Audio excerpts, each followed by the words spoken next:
Assalamualaikum warahmatullahi wabarakatuh. Kami dari kelompok 8 kelas ABT 5B Malam akan mempresentasikan mengenai etika dan globalisasi.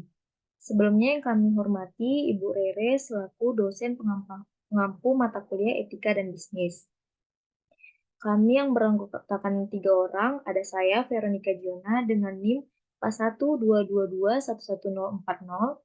Yang kedua ada Irma Rutswani WOD dengan NIM 4122211045.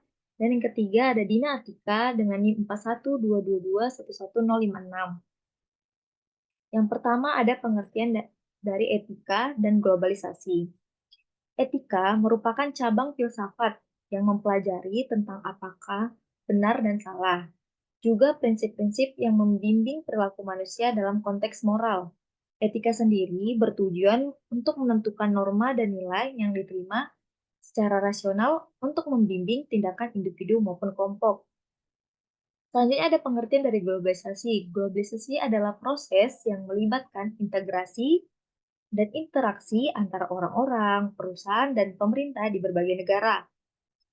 Proses dari globalisasi ini melibatkan pertukaran barang, jasa, informasi, teknologi, dan budaya yang semakin intensif dan melintasi batas-batas negara. Ada beberapa aspek penting dari globalisasi. Yang pertama ada ekonomi. Contohnya itu di perdagangan internasional, investasi asing, dan mobilitas tenaga kerja. Yang kedua ada teknologi dan komunikasi. Kemajuan teknologi, informasi dan komunikasi memungkinkan akses yang lebih cepat dan lebih mudah ke informasi serta memfasilitasi interaksi global. Yang ketiga ada budaya. Budaya sendiri pertukaran budaya melalui media, seni, dan hiburan. Budaya ini bisa memperkaya budaya lokal, tapi juga bisa menyebabkan homogenisme budaya dan hilangnya kekhasan lokal. Yang keempat ada politik dan sosial. Globalisasi dapat mempengaruhi kebijakan politik dan sosial, memperkuat kerjasama internasional, namun juga bisa menimbulkan tantangan seperti ketidaksetaraan dan konflik. Selanjutnya ada kerangka kerja filsafat moral. Yang pertama itu ada etika, deontologi, dan globalisasi.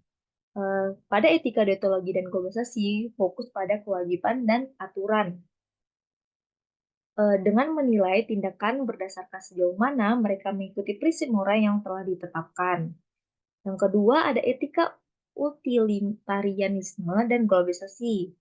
Gunanya menilai tindakan berdasarkan hasil atau konsekuensi. Tindakan ini dianggap benar jika menghasilkan manfaat terbesar bagi jumlah orang terbanyak. Dalam globalisasi, prinsip utilitarisme bisa digunakan untuk mengevaluasi kebijakan ekonomi global seperti perjanjian perdagangan internasional. Yang ketiga ada etika virtual atau kebajikan dan globalisasi. Etika ini berfokus pada karakter dan kebajikan individu. Tindakannya dianggap benar jika sesuai dengan kebajikan seperti keberanian, kebijaksanaan, dan keadilan. Yang keempat ada etika kontraktualisme dan globalisasi. Etika ini menilai tindakan berdasarkan kesepakatan sosial dan kontrak yang rasional. Yang kelima ada etika care atau peduli dan globalisasi, menekankan pentingnya hubungan dan tanggung jawab terhadap orang lain. Eh, Pada etika ini berfokus pada perawatan, empati, dan hubungan impersonal. Di dalam globalisasi, prinsip ini dapat digunakan untuk menilai tanggung jawab terhadap komunitas global. Yang keenam, ada etika hak atau rights-based ethic dan globalisasi. Etika ini berfokus pada hak-hak individu yang tidak dapat dilanggar, seperti hak atas kebebasan, privasi, dan keadilan. Eh, Dalam konteks globalisasi, prinsip ini dapat digunakan untuk mengevaluasi kebijakan dan praktik global yang mempengaruhi hak asasi manusia. Selanjutnya itu ada teori kontrak sosial integrasi atau ISCT. Nah, ISCT ini adalah integratif social contract teologi atau disingkat dengan ISCT. yang artinya pendekatan dalam etika bisnis dan filsafat moral yang mengintegrasikan prinsip-prinsip kontrak sosial dengan perspektif global. Nah, prinsip dari ESCT itu yang pertama ada kontrak sosial global dan lokal. Prinsip ini adalah norma-norma budaya dan sosial di suatu komunitas atau global, misalnya standar internasional dan etika bisnis global. Yang kedua ada norma universal dan lokal. Nah, norma ini dibedakan menjadi dua, yaitu norma hypernorms atau prinsip-prinsip etis yang diakui secara universal dan berlaku di seluruh budaya dan negara. Dan yang kedua ada norma domain spesifik atau norma-norma yang berlaku khusus untuk konten tertentu. Yang ketiga ada prinsip legitimasi, yang artinya untuk norma atau praktik yang dianggap sah secara moral. Norma ini harus sesuai dengan prinsip hypernorms dan tidak bertentangan dengan prinsip-prinsip etis dasar yang diakui secara universal. Dan yang keempat ada proses dialog dan konsensus. Nah, pada ISCT menekankan prinsip ini penting dialog dan konsensus dalam menentukan norma-norma etis yang berlaku. Selanjutnya ada penggunaan ISCT dalam konteks globalisasi. Nah, yang pertama itu ada evaluasi praktik bisnis. Nah, ICCT dapat digunakan untuk mengevaluasi praktik bisnis internasional dengan memastikan bahwa praktik tersebut mematuhi norma hypernorms sambil mempertimbangkan norma-norma domain spesifik yang relevan. Yang kedua, ada penetapan kebijakan. Di dalam ISCT membantu dalam penetapan kebijakan global dan lokal dengan mempertimbangkan kode jenis norma. Misalnya, kebijakan lingkungan global harus mempertimbangkan prinsip-prinsip keadilan lingkungan yang diakui secara internasional. Yang ketiga, ada resolusi konflik. Nah, di dalam situasi ini, di mana konflik di antara norma lokal dan global, ICT menawarkan rangka kerja untuk mencari solusi yang adil melalui dialog dan konsensus. Yang terakhir, ada tanggung jawab sosial korporat. Yang dimaksud adalah ICT memperkuat konsep tanggung jawab sosial korporat dengan mengharuskan perusahaan mematuhi norma etis global dan lokal. Selanjutnya akan dibacakan oleh Irma. Pada Irma dipersilakan. Baik, di sini ada 10 hak internasional yang mendasar. Hak-hak internasional yang mendasar biasanya diatur oleh berbagai instrumen hukum internasional, seperti Deklarasi Universal Hak Asasi Manusia. Yang pertama ada hak atas kehidupan. Hak atas kehidupan yaitu setiap individu memiliki hak untuk hidup dan tidak boleh dicabut secara sewenang-wenang. Yang kedua ada hak atas kebebasan dan keamanan pribadi. Tidak seorang pun boleh ditahan atau ditangkap tanpa alasan yang sah. Yang ketiga ada hak atas kebebasan berpendapat dan berekspresi. Semua orang berhak menyatakan pendapatnya tanpa takut adanya ancaman atau sanksi. Yang keempat ada hak atas kebebasan beragama. Setiap orang memiliki hak untuk memeluk agama apapun atau tidak beragama, serta menjalankan ibadah sesuai kepercayaan masing-masing. Yang kelima ada hak atas pendidikan. Setiap individu berhak mendapatkan pendidikan dasar yang gratis. Ada hak atas pekerjaan. Setiap orang berhak mendapatkan pekerjaan yang layak. Yang ketujuh ada hak atas standar hidup yang layak. Hak untuk hidup dengan standar yang cukup untuk kesehatan dan kesejahteraan diri dan keluarganya, termasuk makanan, pakaian, perumahan, dan perawatan medis. Yang kedelapan ada hak atas perlindungan hukum yang setara, yaitu semua orang berhak mendapatkan perlakuan yang sama di hadapan hukum tanpa diskriminasi. Yang kesembilan ada hak untuk bebas dari penyiksaan. Tidak seorang pun boleh disiksa atau diperlakukan secara tidak manusiawi atau merendahkan martabat. Dan yang ke-10 ada hak untuk menikmati budaya dan identitas. Setiap orang memiliki hak untuk melestarikan budaya dan identitasnya, termasuk hak untuk berpartisipasi dalam kehidupan budaya komunitasnya. Next.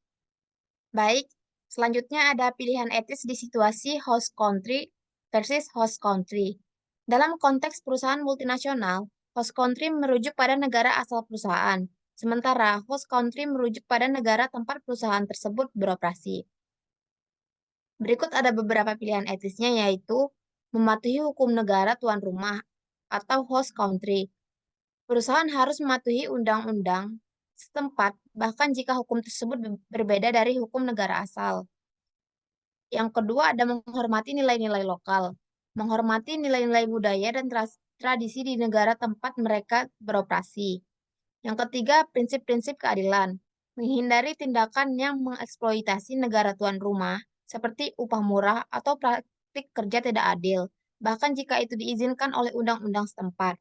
Yang keempat ada transparansi, perusahaan harus bersikap terbuka dalam segala tindakannya untuk menjaga kepercayaan baik dari negara asal maupun negara tuan rumah. Dan yang terakhir ada kesadaran lingkungan. Jika ada perbedaan standar lingkungan antara negara asal dan negara tuan rumah, perusahaan harus bertanggung jawab dalam menerapkan standar lingkungan tertinggi. Next. Serta di sini ada 7 pedoman moral untuk perusahaan multinasional. 7 pedoman moral ini memberikan kerangka kerja bagi perusahaan multinasional untuk beroperasi secara etis dan bertanggung jawab. Yang pertama ada tanggung jawab sosial. Perusahaan harus berkontribusi pada kesejahteraan masyarakat, di mana mereka beroperasi, misalnya melalui program CSR. Yang kedua ada transparansi. Perusahaan harus terbuka dan jujur dalam segala aktivitasnya, termasuk keuangan dan operasi. Yang ketiga ada etika bisnis. Perusahaan harus mematuhi hukum dan etika bisnis yang berlaku di semua negara tempat mereka beroperasi. Yang keempat ada hak asasi manusia. Perusahaan harus menghormati hak asasi manusia semua pihak yang terlibat dalam bisnis mereka, termasuk karyawan, pelanggan, dan masyarakat sekitar. Yang kelima ada lingkungan. Perusahaan harus berkomitmen untuk menjaga lingkungan dan mengurangi dampak negatif terhadap alam. Yang keenam ada anti korupsi. Perusahaan harus menolak segala bentuk korupsi dan suap. Dan yang terakhir ada keadilan sosial. Perusahaan harus memperlakukan semua pemangku kepentingan secara adil dan setara, termasuk karyawan, pemasok, dan pelanggan. Baik, itu saja. Selanjutnya akan dijelaskan oleh Dina. Oke, selanjutnya saya akan menjelaskan tentang globalisasi bisnis, yaitu pertumbuhan pergerakan lintas batas negara ketika orang, ide, produk, layanan, dan modal menjadi saling terhubung. Next. Nah, globalisasi dalam bisnis ini berkaitan dengan pasar bebas. Menurut David, pasar bebas merupakan sistem perdagangan yang diterapkan di luar negeri dan setiap negara memiliki konsepnya tersendiri tanpa campur tangan siapapun. Oke, next. Etika dalam pasar bisnis.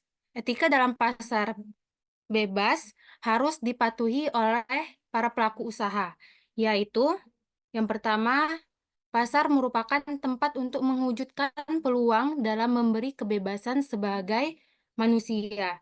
Contohnya, sebuah startup teknologi yang memanfaatkan pasar bebas untuk mengembangkan produk inovatif dan menjawab kebutuhan konsumen dengan cara yang mematuhi prinsip kebebasan manusia, seperti menciptakan lapangan kerja baru dan memberikan konsumen pilihan yang lebih baik.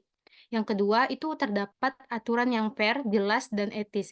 Ini di mana perusahaan yang terlibat dalam pasar bebas harus mengikuti aturan anti-monopoli yang ada untuk mencegah praktek harga kartel. Yang ketiga, itu adalah peraturan yang dibuat bersifat transparan, objektif, konsekuen, serta semua pihak harus tunduk pada aturan tersebut. Ini di mana regulator pasar yang memantau perdagangan harus menyediakan laporan yang jelas mengenai kinerja pasar dan kebijakan regulasi. Oke, next.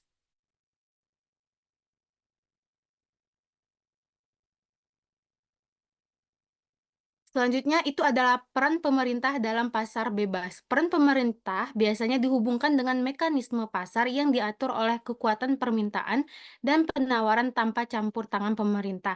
Namun, ada beberapa konteks yang pemerintah itu masih relevan untuk ikut campur. Yang pertama itu adalah regulasi dan kebijakan. Pemerintah mungkin mengeluarkan peraturan untuk mengatasi kegagalan pasar, melindungi konsumen, atau menjaga kestabilan ekonomi. Yang selanjutnya itu ada hukum dan keadilan, yang di mana pemerintah diperlukan untuk menegakkan hak kepemilikan dan kontrak yang memastikan bahwa transaksi berjalan dengan adil dan teratur. Yang terakhir itu ada keseimbangan pasar, yang dimana mengandalkan mekanisme otomatis pemerintah dalam bentuk kebijakan fiskal atau moneter dari pemerintah atau bank sentral kadang diperlukan untuk menstabilkan ekonomi, mengatasi inflasi, atau mencegah resesi. Oke, next. Sekian dari saya kembalikan ke moderator. Terima kasih. Sekian dari hasil presentase kami. Bila ada kurang, kami mohon maaf. Wassalamualaikum warahmatullahi wabarakatuh. Terima kasih.